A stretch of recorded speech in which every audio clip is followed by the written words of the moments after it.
fairly short, and hopefully, anybody remember any of this? When's the last time you took anything like this? About muscle, there's a lot of slides that aren't on your slides, and the reason is people get confused when I put slides. I'm trying to give you context and background support for understanding like the picture, because we're gonna get microscopic, right? We don't want to lose the big picture right there. Right? That's why I don't put these on the slides, because I'm not gonna put them on the test, right? But still, I talk around it as if the words I'm using, even if I'm not gonna test you on it, are important to understand what's going on, the stuff you are gonna be tested on, right? So muscle, the unique part about muscle versus nerves, right? Both nerves and muscles are excitable tissue, that is, they're gonna be able to generate an electric signal of some sort, right? But muscle, the particular thing about them is they contract, right? They get shorter and they create some kind of pulling force or squeezing force, depending on how they're arranged, right? Smooth muscle, cardiac muscle, skeletal muscle, all the same. Right? They're all creating some kind of force, right? Generating force. They're the only cells that really do that in the body, right? And then the other thing I'm not testing, I'm not putting a word of anatomy on this test. I'm sick of anatomy, so I'm not talking anything about it. But it's important. Anatomy is the royal road to function, as I like to say. But you want to look at the overall structure to really understand, because it really does help. When you look at this deep, you start to get lost in abstractions, right? But you can see your muscles, you can feel them, you can feel the contractions as they happen. That's the good thing about muscle. You can't do that with the brain, right? Your brain's all invisible electric signals. Here, we know what's going on, right? But we want to know in detail. When you can see the muscles, you see those stripes on the cadaver or the models, right? You see those lines, right? That's a bundle of muscle fibers, the fascicle, okay? Your muscle, and a muscle is the organ, the fascicles are those structures within the organ, right? A bunch of fascicles together make up the entire organ, right? And they're all connected by those layers of connective tissue. Again, I'm not gonna ask you about it. But that gives you the organization of the muscle. Tubes within a tube kind of structure. And so this is a fascicle. Again, this is a visible thing you can see on like a cadaver or a piece of meat. And then each one of those fascicles is packed with the cells themselves, right? The cells themselves. Those cells are roughly about the width of a hair or something, right? Which is amazing when we're gonna get into what we're gonna get into. What's packed into that width of hair is a bunch of those myofibrils. Right? And those are gonna be the contractile units that we're actually gonna focus on. Actually deeper than that, much deeper, right? But just to give you an idea of the scale right there, right? That, you can think of how small a piece of hair, all these structures are jammed inside that and lengthwise, running lengthwise and tight alongside the entire fiber, right, causing this contraction. So you look at the organization. Here, you got the filaments on the bottom right here. Right? These are the actin and myosin filaments that are going to be doing sliding against each other to cause the contraction. And those make up this long, elongated myofibril, the organelle. Again, this is nothing I'm testing. Right? So, but that's the myofibril. Packed inside this stripy cell right here. Okay, this stripy cell and a bunch of those stripy cells are packed inside the fascicle. Right? All the blood vessels are running through all the connective tissue and stuff like that to bring that oxygen-hungry cell all its oxygen. Right? So that's the levels of organization. Right? Smaller and smaller and smaller, leading to bigger things. Right?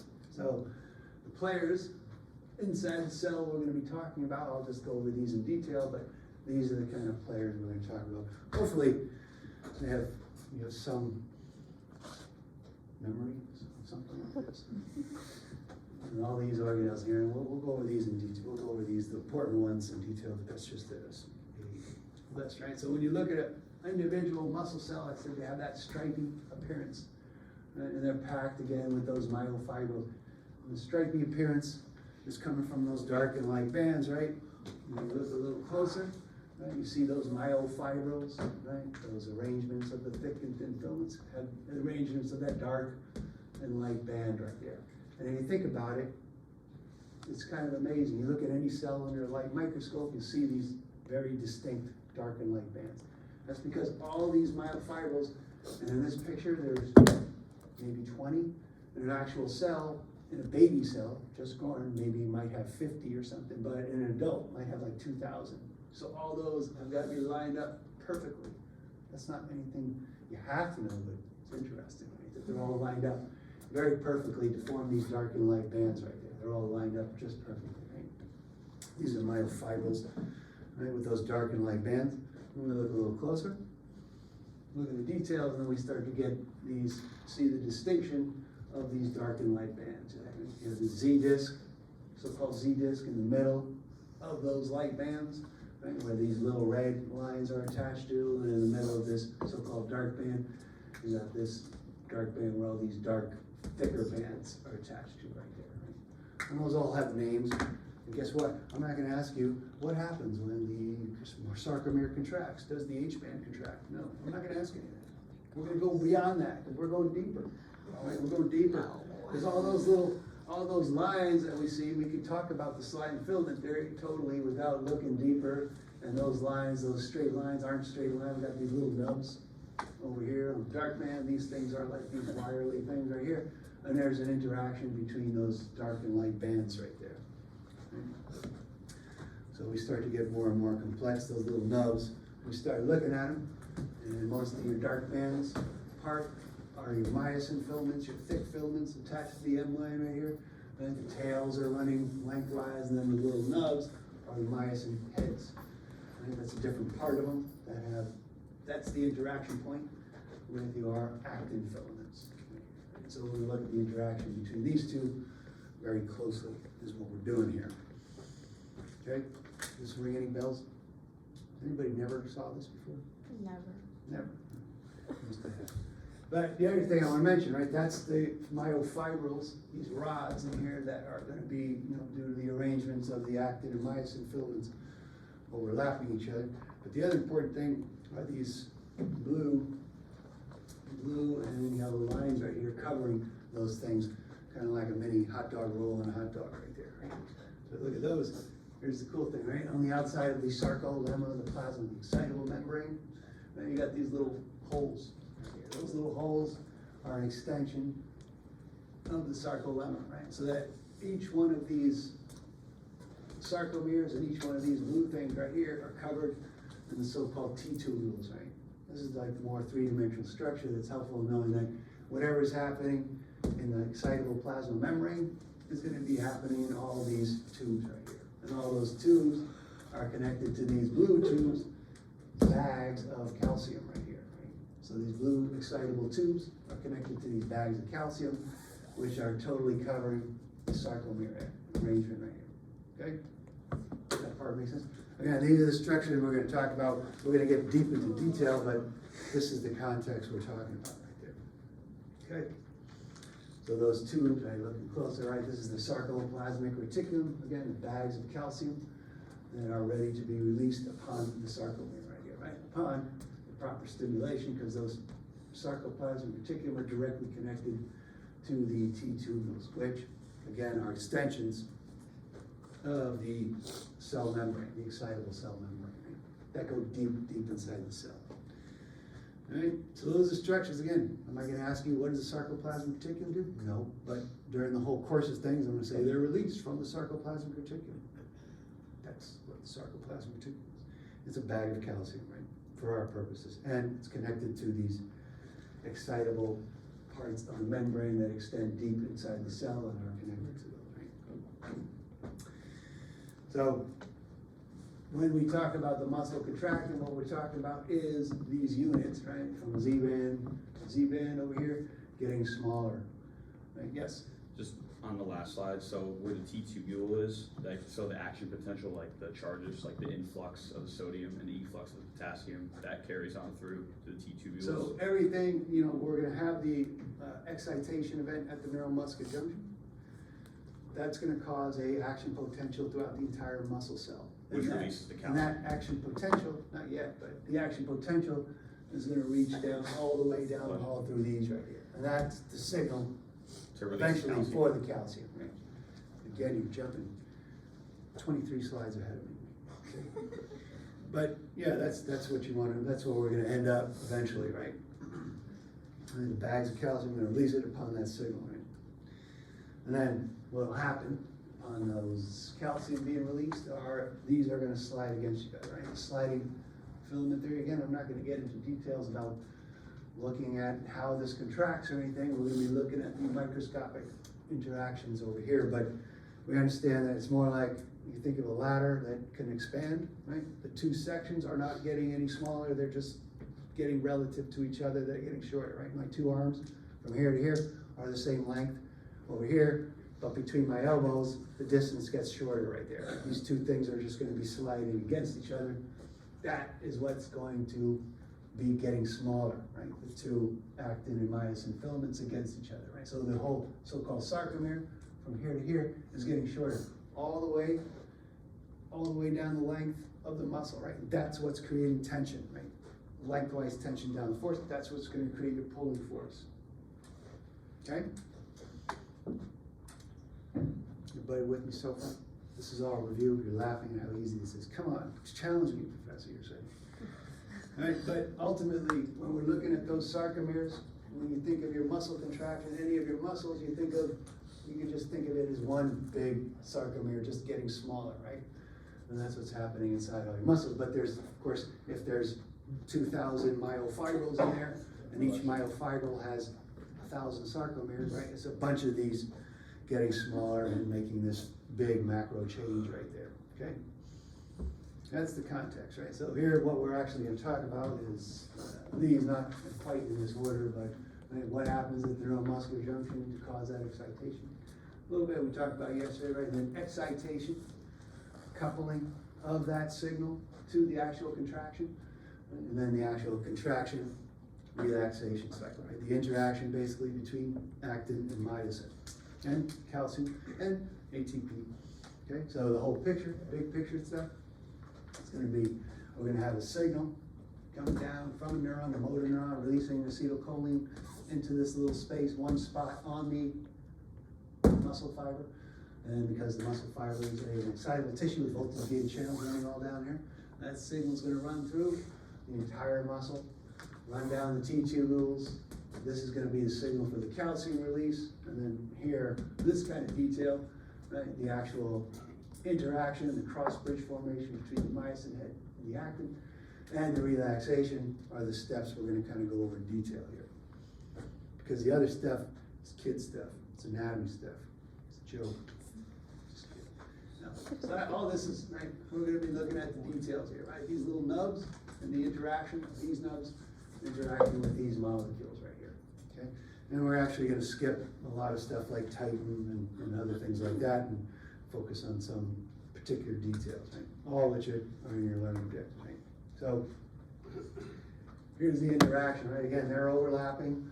This is like all of them going on here. There's a bunch of myosin heads all the way down the length of these myosin filaments, and they're all interacting. We're just looking at one of them. And then in the relaxed state, there is a connection in between these two right here. They're kind of chilling lightly, just kind of lightly relaxed, saying, hey, what's going on? It's got an ADP. This is not an ATP molecule, by the way, as we go into. This is an ADP with a detached, already hydrolyzed phosphate molecule. Okay, this is the relaxed state right here. And then we have a couple of players right here. This little TN, little brown thing, troponin right here, which is gonna interact with calcium. And then this long stringy thing, the blue one, running alongside it, the tropomyosin. And those are parts of interacting, parts of the actin filament, right? Okay, this is the relaxed state. They're just not moving at this point, right? Low force interaction. There is an interaction, but it's low force. Right? They are connected in some way. And then the second part, over here from that region, over here, we're gonna get cytosolic cytostolic calcium in the sarcoplasmic, whatever, right? And outside around the sarcomere, calcium appears at this point magically. We don't know how it gets there. So calcium is there. It binds to this little, the troponin molecule right there. Okay, so calcium is released and it bounds to the TN, troponin molecule right there. And calcium, as always, is some kind of signal, right? It causes a high energy kind of ion that causes things to move. And this whole troponin calcium complex right, over here actually kind of shifts the long stringy blue tropomyosin away from the binding site, the interaction between these, okay? And this right here, that moving away, basically of this tropomyosin is what allows this high force cross bridge, a very strong interaction. Right? In other words, if this is the myosin head, this is the actin filament with the binding site. It was kind of sitting here like this, like that, but it was a little bit out of place, right? When the calcium comes in, it puts it into the right position where you get a strong interaction between the two molecules right there. And that's what it's doing, because this tropomyosin was kind of blocking that. Okay? That is allowing this. Where does the high cross bridge, what's the high force cross bridge form, right? When does it happen? When this troponin calcium complex pulls tropomyosin away from the actin myosin binding site, which was otherwise weakly binding. Okay? And at this point, just notice over here, we still have this ADP-PI, right? Not quite an ATP molecule, right? It's still attached to the myosin right there. Right?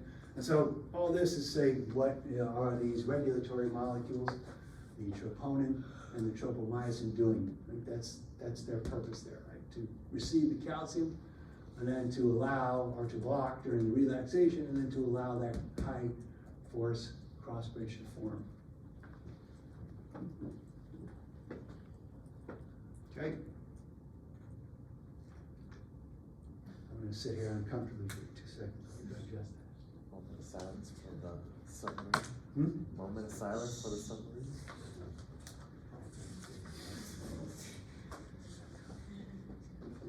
Who can afford to do that?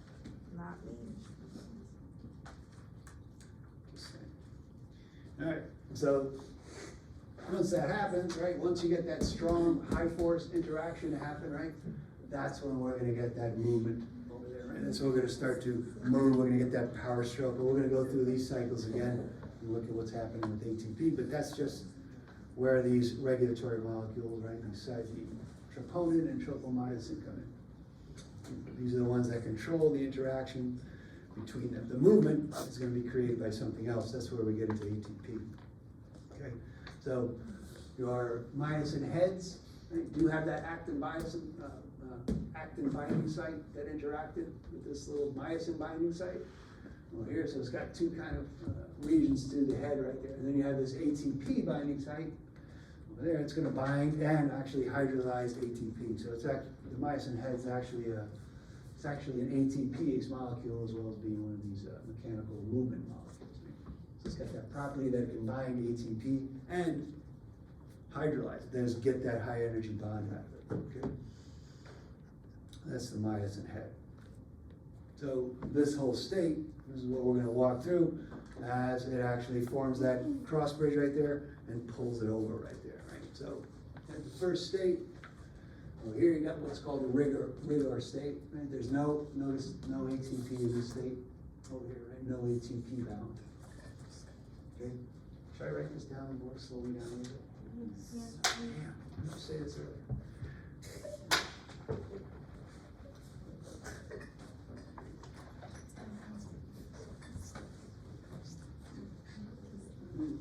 So so-called rigor state.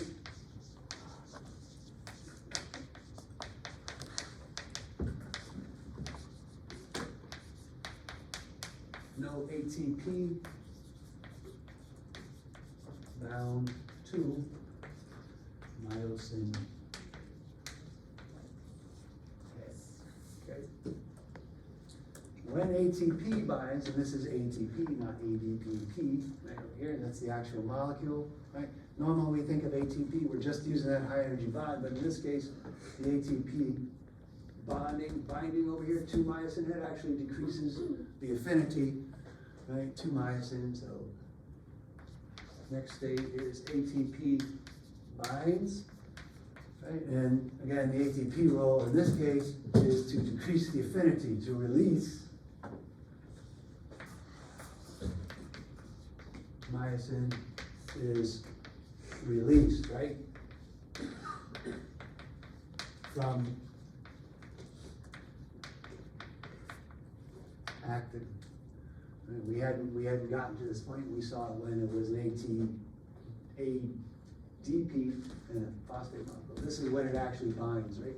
And that's just, whatever reason, it's decreasing the affinity for actin, right? That's the role of ATP at this point right? So that phosphate bond is still there, that high energy bond, we're gonna use that. Again, myosin head happens to be an ATPase that can hydrolyze ATP, break that bond right there, right? So that's the next phase right here, right? The myosin hydrolyzes, that is myosin breaks the bond basically, if that helps, right? Breaks that bond right here. And what do we get out of this? Right, energy, right? That's where the energy comes from. When you break that bond right here, going from ATP to ADP, and then the phosphate molecule, right? The energy over here is what's gonna allow this cocking of the head right there, right? That's gonna allow this, when it moves over here, right? That's when it's gonna cock its head like a trigger on a gun right there, right? So you're basically pulling back the trigger on this case, right? So ADP, right? The ATP, breaking, whatever, right? We'll say.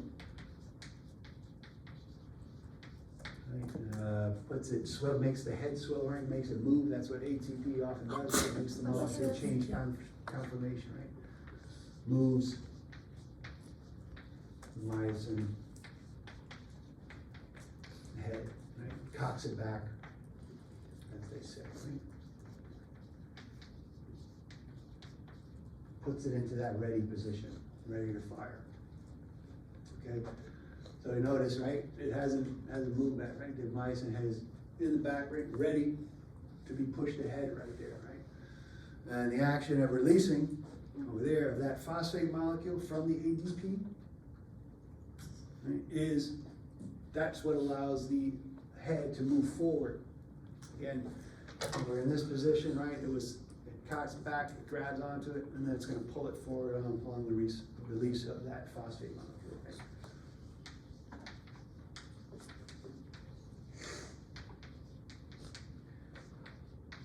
P, right? Because those are already hydrolyzed, they're already separated, right? Pivots head forward, as we want to look at it, right? Moves toward M line, let's say, right? That's the middle there. Pulling, this is where the actin molecules pull toward the end. This is where the actual force is generated. This is where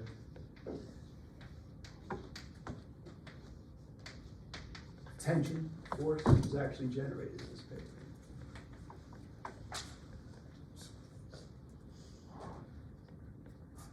Okay, so the next step after that is that, remember, all you're left with is the phosphate molecule was released over here, right? And then the ADP, the next step is going to be released too, ready for the next cycle, right? Now it's empty, and we're going back to the rigor state in that case, right? So that's the role of ATP during this whole, and that's the movement, right? It was bound, right? The ATP kind of loosens it up a little bit. Yes? So does that mean technically ATP relaxes the muscle, technically? ATP, it doesn't relax it. In a way it does, because it was already in a relaxed state. Even the weak binding part is still in a relaxed state. What the ATP, that first binding of ATP itself, is allowing it to detach and get it ready to grab onto the next one right there, right? So in a way, yeah, it's during a relaxed state. If you don't have ATP, what will happen? This is when they call this the rigor state. Rigor mortis. Rigor mortis. When you're dead, you're not making ATP. When there's no ATP, those myosin interaction doesn't loosen up, and that's why after death you start losing all your ATP, and then you start like stiffening up, right? You start to become very stiff because this state, the rigor state, right, remains right there, right? That remains stuck to the two interactions are going to be stuck wherever they were, right? And another thing they don't really mention is calcium. Putting it back into the sarcoplasmic reticulum also requires ATP, and there's a whole bunch of calcium along there. So everything stays in place where the two molecules are tightly bound, you remain in that contracted state right there. So putting it all together, when you look at the whole cycle, going back to the full page over here, no ATP bound, they are a weak kind of interaction over here, but it's going to be, I mean, it's interacting over here. When ATP binds, that releases it, getting it ready to move back and then grab onto it again, right? And then the actual breaking of the high phosphate bond, hydrolyzing the ATP, is what's going to move it into position right there, right? Put it into position. The calcium signal, right? That interaction over there is the strong actual cross formation where it's actually going to push ahead right there, right? So that's the whole cycle right there, contraction and relaxation. And all the information that you would need to know is on that slide right there. Okay, that's the contraction and relaxation cycle.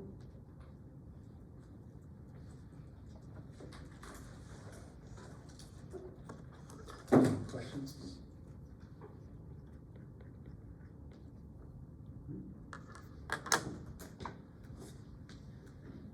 So, again, just to kind of think of the big picture, right? This whole thing is this long series of sarcomeres. You're looking at it like at a microscopic view right there, right? But all these are a series of sarcomeres running down the entire length.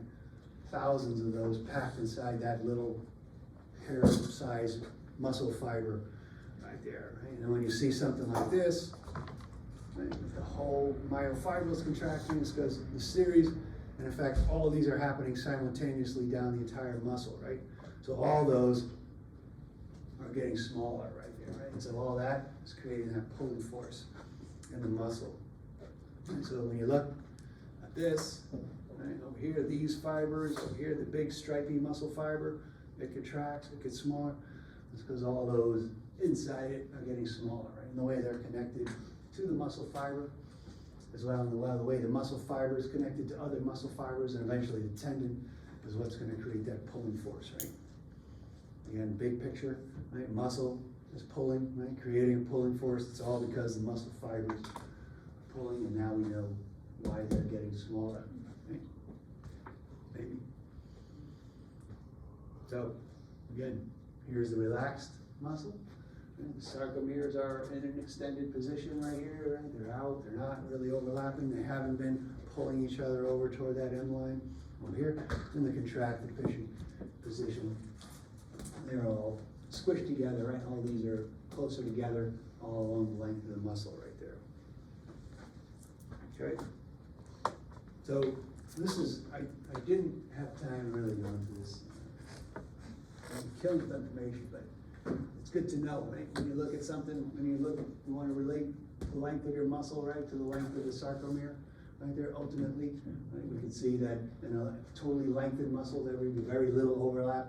As you start to contract, there'll be more and more overlap, right? So that is, the smaller the sarcomere, right, the more tension has been generated, the more contraction, the more your muscle has shortened ultimately, right? So there's direct correspondence, not only between the fortiori, again, red dot, not the test, right, but it's important to understand that, the muscle, when they do these kind of tests, maybe you did this in high school, you stuck a frog leg, stuck a little electricity into it, and then you measure the force that was generated by the muscle, and then what happened, you measure it, and you can see the length of the overall contraction, right, was directly related to the length of the sarcomere, right? That would be called the length tension thing that we're not talking about, but I'm just saying. It's good, isn't it good to know what you don't have? It's more interesting when you're not testing it. In any case, the length of the sarcomere is going to be totally related, right, to your actual force that you're generating. Okay, so we looked at this, right, from a relaxed to a contracted state, and we said that those troponin and tropomyosin was what's allowing that strong cross-bridge formation, right? So the next step, we're going to kind of go backwards and see how that calcium came there. And we know that the calcium is in those bags sarcoplasmic reticulum, which are just full of calcium. Right? They're like endoplasmic reticulum, a little membranous bag inside the cell, separate from the cytosol, right, that has calcium in it. Remember, calcium is very, very low intracellular concentration. Right? Very low. It's like 100,000 times more lower than the outside, but this doesn't really count. The sarcoplasmic reticulum is not in the cytosol, it's compartmentalized. Right? In any case, when the calcium is going to be released upon the signal from the T-tubule, and the T-tubule is connected to the excitable cell membrane, and there's one spot on the entire muscle fiber, right, where that signal starts, and that's the so-called motor end plate. Right? And that's where we're going to have the neuro for neuron, muscular for muscle junction, the neuromuscular junction, right? The motor end plate. Okay, so in an entire cell, you have a motor neuron in your spinal cord somewhere. It sends out its axon all the way out to whatever muscle it is. The single axon goes all the way straight up to the muscle and then connects somewhere along the muscle. And when it does send its signal, unlike it's going to be, like I said in that first quiz question, you had action potential generated, and because there's voltage gated channels all along the length of the muscle, both ends of it, that signal is going to be generated simultaneously, basically, throughout your entire muscle fiber. Okay, so for your somatic nervous system, unlike your autonomic nervous system, you got the axon going out, and it just goes right to its target, and it releases acetylcholine into that neuromuscular junction right there. And inside that neuromuscular junction, you have acetylcholine receptors, right? And then that's where the action potential is going to start. Right? So we talked about this, but this is the exact same stuff as we talked about with any synapse right here, right?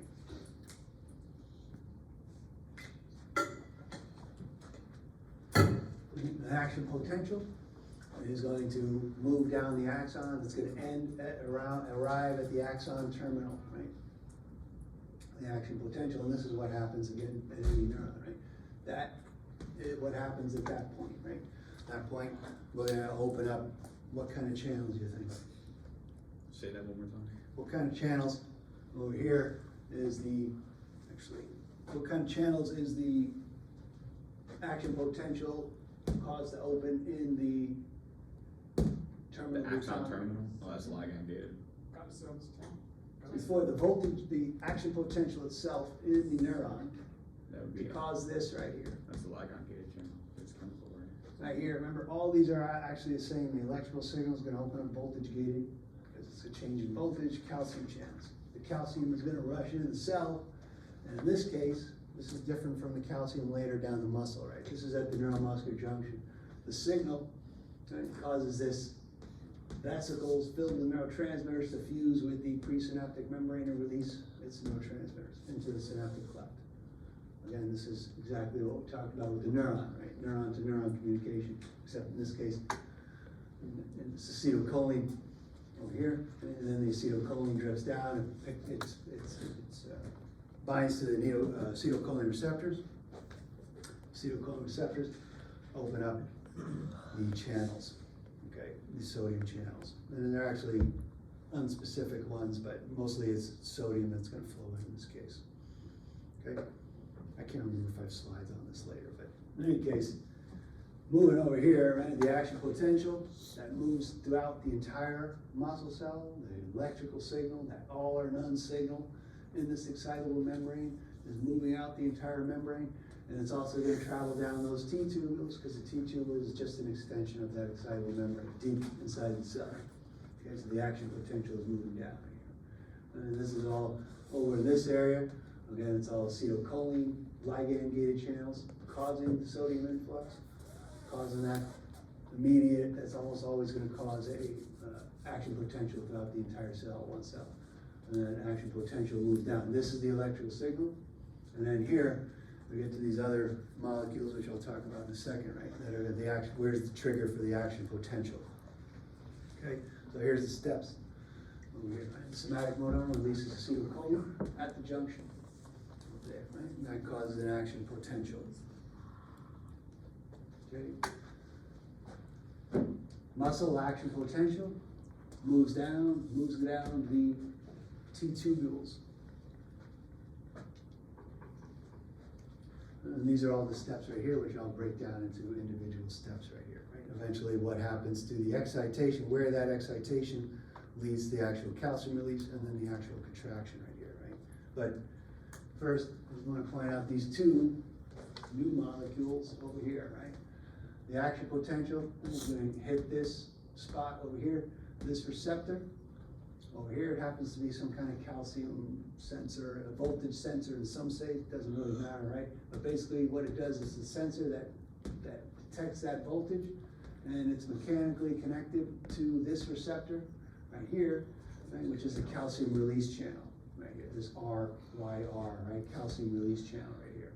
That's just the name of it. Name stands for something else, but you just have to know it's RYR, right? So you got this DHP, that's the voltage sensor, that has this physical connection over here to this calcium release channel that's on the sarcoplasmic reticulum. Okay. I write that down too. So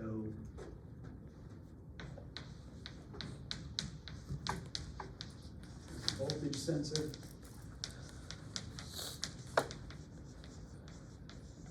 That is connected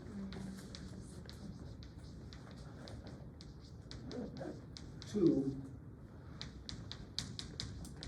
the RYR, which is a calcium release. It's actually a mechano channel right here that's actually connected to this little physical connection in between it, right? On the RYR is on the sarcoplasmic reticulum, right? So that's going to release calcium from the sarcoplasmic reticulum through this connection, right? So voltage, physical connection to this calcium channel, and then we're going to see calcium release here. And those two channels. Okay? And that is happening because there's also a shift in membrane potential at that point too, right? So there's a membrane Yeah, so potential that's, happening. and that's basically, this would have your normal membrane potential until a signal comes down it, right? And that's what all these voltage gated channels are gonna do. Activates that. They're gonna detect it and respond in some way. In this case, what it does is change conformation in some way to pull, basically open this gate to this calcium channel right there. It's mechanically connected in some way. Okay.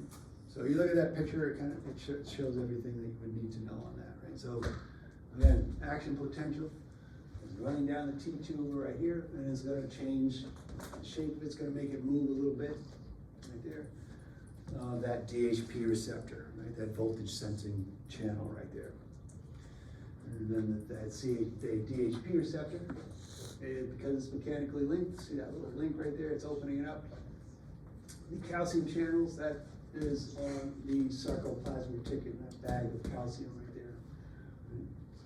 This is where calcium is gonna flow out according to its concentration gradient. And remember, very, very low intracellular concentrations, but that doesn't include those bags within the cell itself, right? That's very high concentrations. That's all they are bags of calcium, right? And then this is where we're going back to where we started, basically. Calcium is gonna bind, right, to troponin, right? That whole troponin calcium complex right there shifts that tropomyosin away from the actin binding site. And that is where the contraction happens, right? The myosin head is going to execute its power stroke at that point, right? And then the actin filament, right? Over here, this is the Z line, this is the N line right here. This is going to pull that over toward this right here, shortening the entire sarcomere. And again, this is happening on both sides. It's happening all the way down, and it's happening through the entire muscle.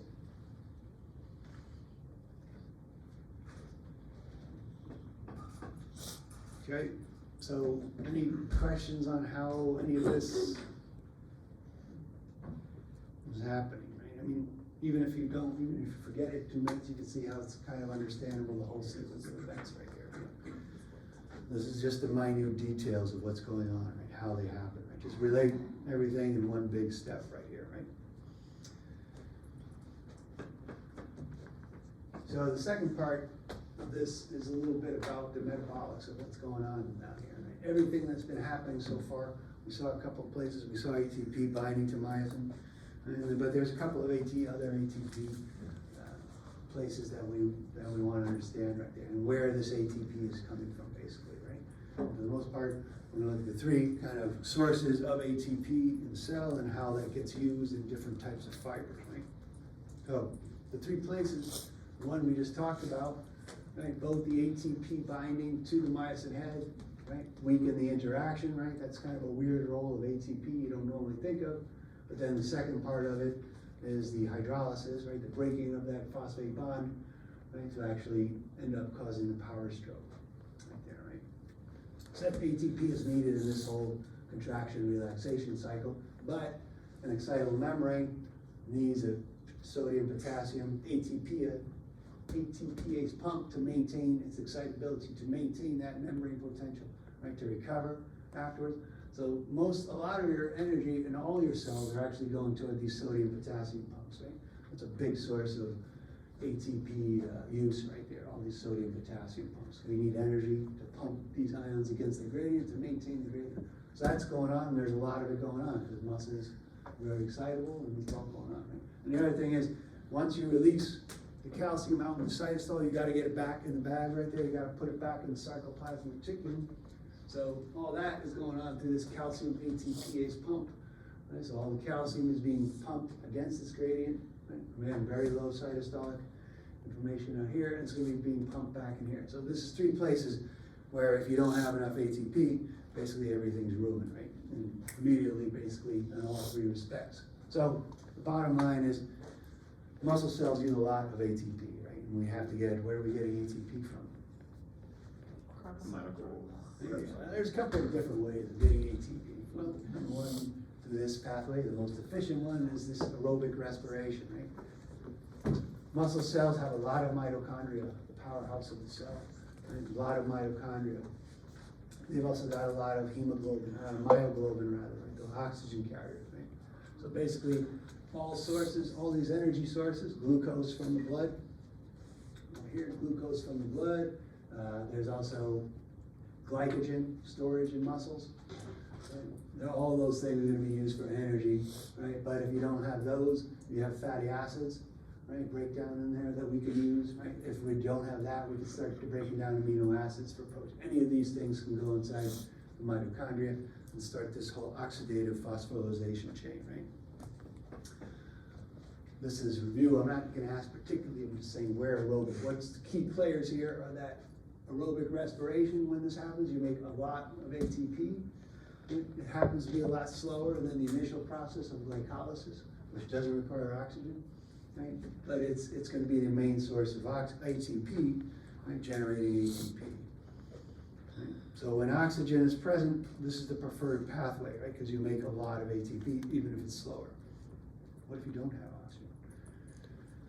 But also, what do you have to know this? No, but why do we have oxygen here? That whole citric acid cycle, at the end of it, you generate some high energy molecules, and then you go through this last part of the electron transport chain, and that's where that, basically that big gradient of hydrogen built up is gonna flow through that ATP machine and make a lot of ATP, right? That's why you need oxygen. It's the final electron, etc. Do you have to know that? No, but that's why we need oxygen. We need a lot of oxygen for this ATP process, okay? And the oxygen is going to come from the blood. Your muscles are heavily vascularized, a lot of blood going through, but also you got these little molecules, myoglobin, right, which are oxygen carriers, just like hemoglobin is, right, in the blood. That's what makes blood red, the hemoglobin, and that's what makes your muscles, so red, especially the dark meat ones, right? So myoglobin is just an oxygen carrier waiting to give oxygen into this into the system when you're not getting enough oxygen otherwise, right? So that any excess oxygen is stored by your myoglobin, right? So if you don't have enough oxygen, you go through that first stage, right? You're breaking down glucose from the blood, from the glycogen, breakdown over here, making it into glucose, undergoing glycolysis. That is just a small outside the mitochondria breakdown, and you're only making 2 rather than 36. That's like 16 times less, right? But it's very fast. It happens like much faster than the aerobic respiration right there, right? So anaerobic, without oxygen, glycolysis, forms a few ATPs very fast. Okay, and then the product of that might be the pyruvic acid, which can go into the citric cycle over there, or you can make lactic acid, which is going to go into the blood, it will go into the liver will make more glucose out of it, neoglucogenesis.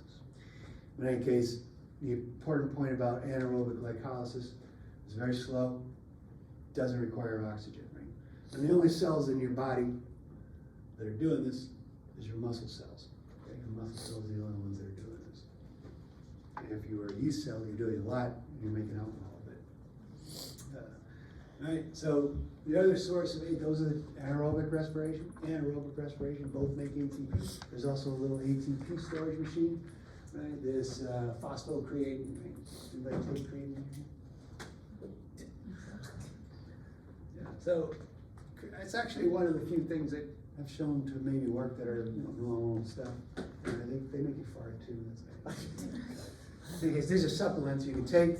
They'll go through your digestive system because they're very small molecules. They'll get in your muscles, and they've shown actually when you take these supplements, right, they basically work to help you maybe last longer a little bit in your workouts right there. Also, some people say they kind of attract water. They make your muscles swell a little bigger, and that might be a thing. But they're actually one of the few things, these supplement things that actually work. So what they are holding ATP in storage, right?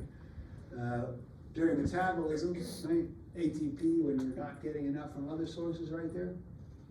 Here you can get it from the metabolism of creatine right there, and then you're going to get that.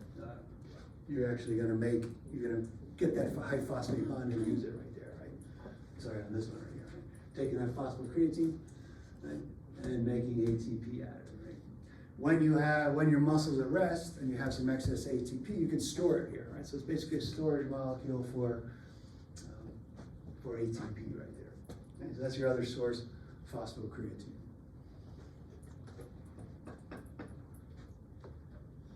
Okay, so there's your another ATP source. So aerobic respiration, anaerobic respiration, phosphocreatine, all sources, right? So these are basically your bottom line here, right? All these ways of getting ATP, which we desperately need for all these processes in the muscle, right? So in your book, I'm not going to ask you about muscle fatigue. We learned a little bit about it in the lab yesterday, and today we'll do this a little bit more. Muscle fatigue, how as you go on, right, you kind of lose energy for some reason. And if you read the book about this, if you're interested, you'll see they don't really know exactly what's going on, why you're muscle fatigued. It seems like it's an easy question. Well, you run out of ATP right there, basically, based on everything I said, how much ATP you need, why.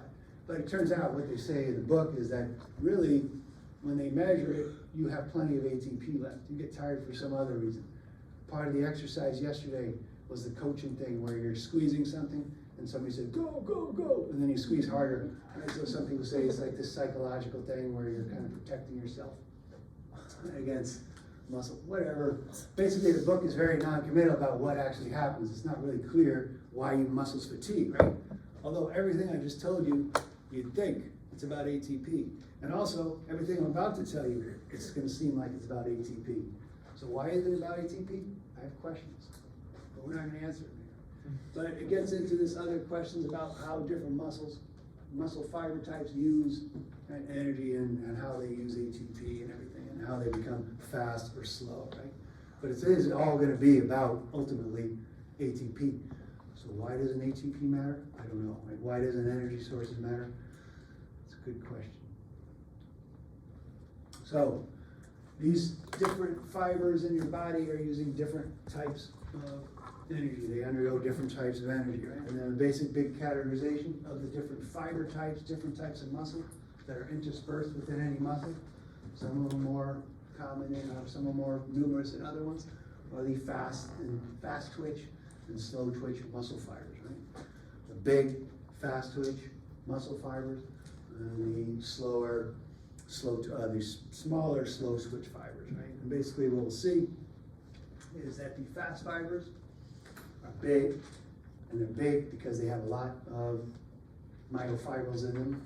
Right there, they're packed with myofibrils. And their aerobics, their metabolics are anaerobic as they undergo that glycolysis. Okay, and they do that, minding that there's only a little bit of ATP made during glycolysis, but it's very, very fast. Right? And it doesn't require oxygen, which is why it's very pale. There's very few blood vessels to it. There's a lot less myoglobin, which is what makes muscle red, dark meat red right here.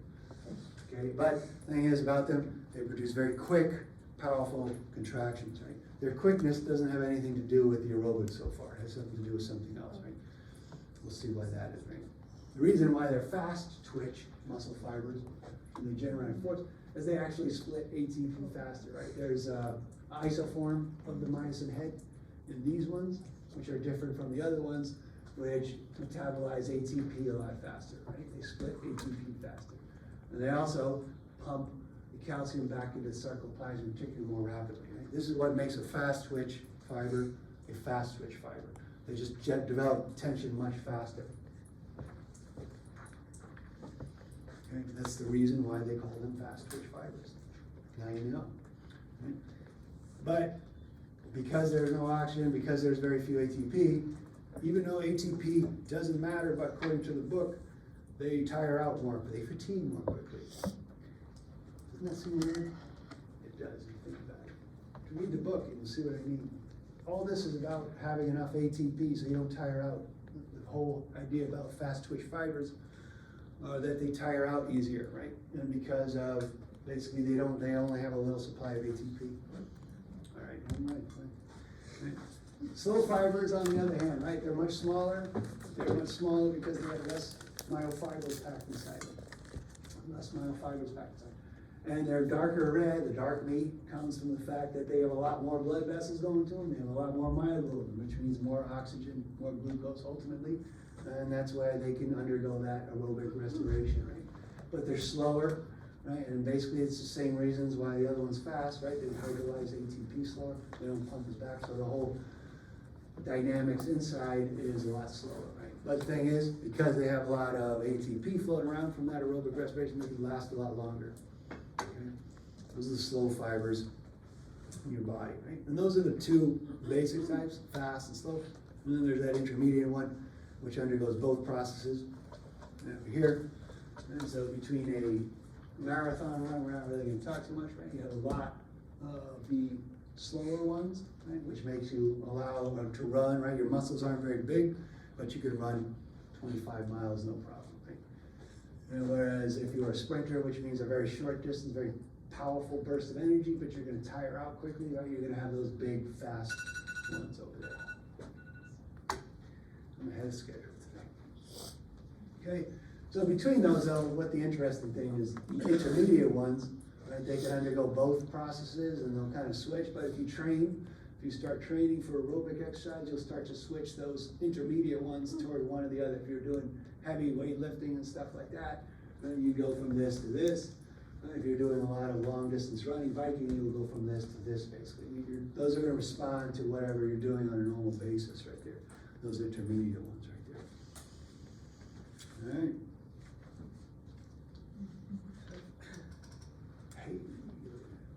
right. So what I was thinking, does anybody have any questions on this first of all?